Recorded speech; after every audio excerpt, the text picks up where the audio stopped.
Oke, assalamualaikum warahmatullahi wabarakatuh teman-teman. Berjumpa lagi dengan saya di Tatang S Channel.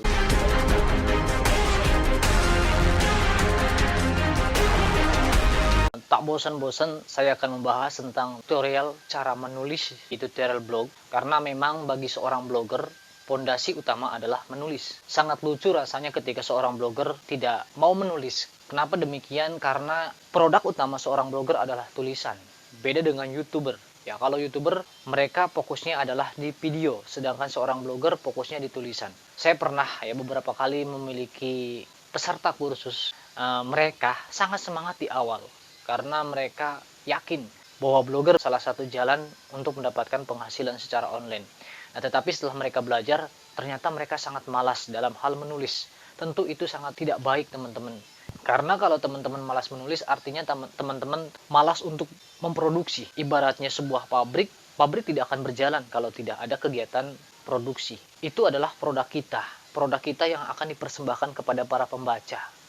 Jadi kalau teman-teman tidak mau menulis, ya janganlah jadi blogger. Nah, pada kesempatan video kali ini, saya akan membahas bagaimana caranya agar teman-teman bisa menjadi blogger yang sangat produktif. Bisa menulis setiap harinya, itu bukan cuma satu. Bisa 2, 3, 5, bahkan bisa puluhan. Saya ingatkan kembali teman-teman, kenapa sih media nasional itu selalu mudah untuk tampil di halaman utama pencarian? Ya memang media nasional memiliki pendanaan yang sangat banyak ya di SEO fake mungkin, dan juga mereka memiliki tenaga-tenaga ahli dan banyak sekali tim. Ini kunci yang saya garis bawahi, media nasional memiliki banyak tim untuk menulis. Coba teman-teman bisa mengecek kompas.com, liputan6.com, dan lain sebagainya. Silakan teman cek hari ini berapa jumlah postingan yang mereka publish di situsnya.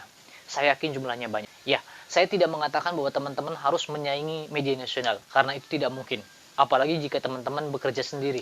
Kecuali memang teman-teman mau membangun tim dan memiliki banyak tim, mungkin teman-teman bisa menyaingi dari segi produksi tulisan. Salah satu kunci utama kenapa sebuah situs mudah untuk tampil di halaman utama pencarian adalah karena mereka setiap harinya memiliki jumlah postingan dalam jumlah banyak dan terjadwal.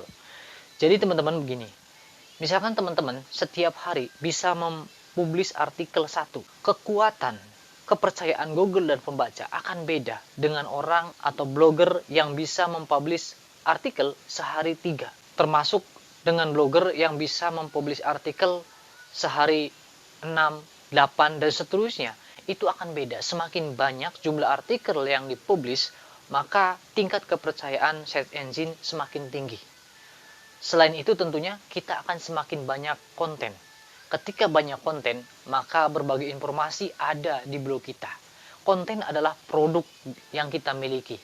Ibaratnya sebuah warung, ya konten itu adalah produk-produknya. Jadi semakin lengkap, tentunya pembaca akan makin banyak yang datang. Karena mereka ketika membutuhkan sesuatu ada di blog kita. Jadi ketika butuh informasi tentang ini ada, butuh informasi tentang itu ada, otomatis mereka berkunjung. Sekalipun mungkin blog teman-teman belum begitu familiar, tapi karena berada di halaman utama pencarian, maka untuk mendapatkan pengunjung itu mudah.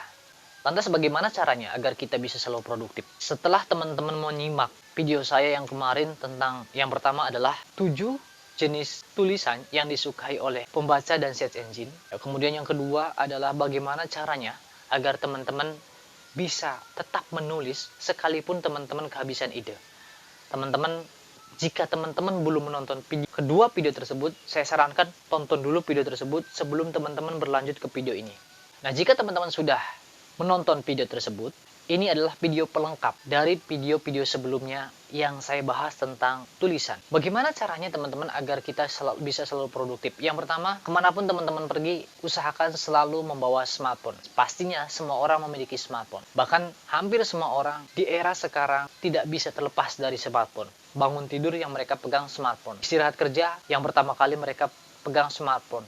Bahkan saat kerja sekalipun yang dipegang adalah smartphone. Ini menandakan bahwa smartphone adalah bagian penting manusia di era sekarang. Namun demikian teman-teman, bagi seorang blogger, smartphone sangat membantu dalam hal kegiatan produksi konten. Ketika teman-teman membawa smartphone, dimanapun teman-teman berada, gunakan smartphone tersebut untuk menulis ketika ada kesempatan. Misalkan nih, teman-teman kebetulan sedang ditugaskan atau ada keperluan berobat, misalkan karena teman-teman mengantar orang yang sakit atau mungkin teman-teman sendiri sakit, berobat, biasanya ada antrian di sana. Antrian panjang, menunggu dipanggil.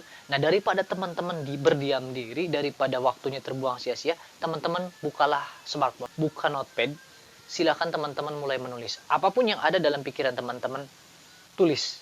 Itu salah satu alasan kenapa teman-teman membawa notepad. Jadi ketika teman-teman memiliki ide menulis, langsung tulis. Berapapun waktu yang tersedia.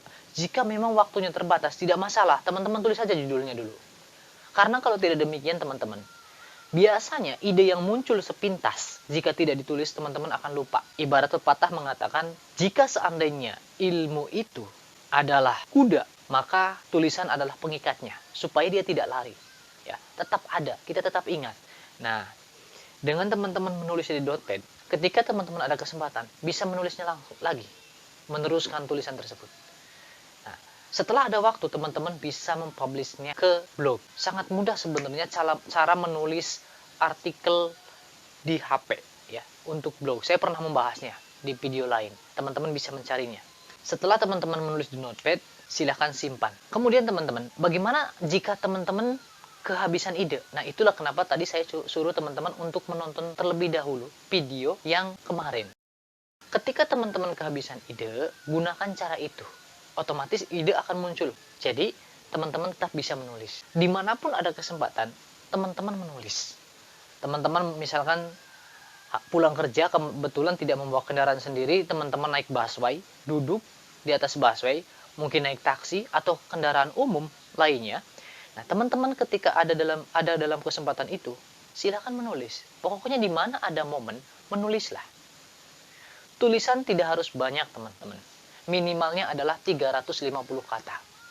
Ya, itu boleh. Tapi jangan kurang dari 350. Takutnya dianggap spam oleh Google. Ya, semakin banyak tulisannya semakin bagus.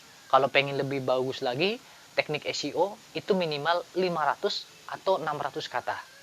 Itu sudah bagus di SEO. Cuman kalau teman-teman ingin mengejar jumlah konten dalam jumlah banyak setiap hari, memang tidak harus terlalu banyak. 350 kata, 500 kata sudah cukup. Jadi tergantung teman-teman fokusnya mau di mana. Kalau memang teman-teman mau fokusnya di konten yang sangat lengkap, ya teman-teman ya mungkin jumlah postingannya tidak bisa banyak. Karena postingan lengkap itu bisa di atas 1.500 bahkan 2.000. 1.000 kata itu belum terlalu lengkap kalau menurut saya. Harus di atas 1.500 itu artikel lengkap. Tapi tergantung artikelnya dulu, apa yang dibahas. Kalau 500 kata sudah cukup, ya sudah cukup. Nggak harus lebih dari itu. Dengan cara seperti itu, saya yakin teman-teman, tidak ada alasan teman-teman tidak bisa menulis. Karena alasan sibuk atau alasan lainnya. Karena saya yakin sesibuk-sibuknya orang pasti ada waktu di mana ada waktu luangnya. Di waktu luang tersebutlah teman-teman gunakan. Jika waktu luang tersebut bisa digunakan untuk menulis secara keseluruhan artikel, ya silakan menulis. Tapi jika memang waktu luangnya hanya sebentar, beberapa menit saja, ketika ada ide, tulislah ide itu, judulnya minimal. Atau temanya tentang apa. Coba teman-teman praktekkan. Saya yakin teman-teman bisa produktif dalam hal memproduksi konten setiap hari. Semoga ulasan ini bermanfaat. Wassalamualaikum warahmatullahi wabarakatuh.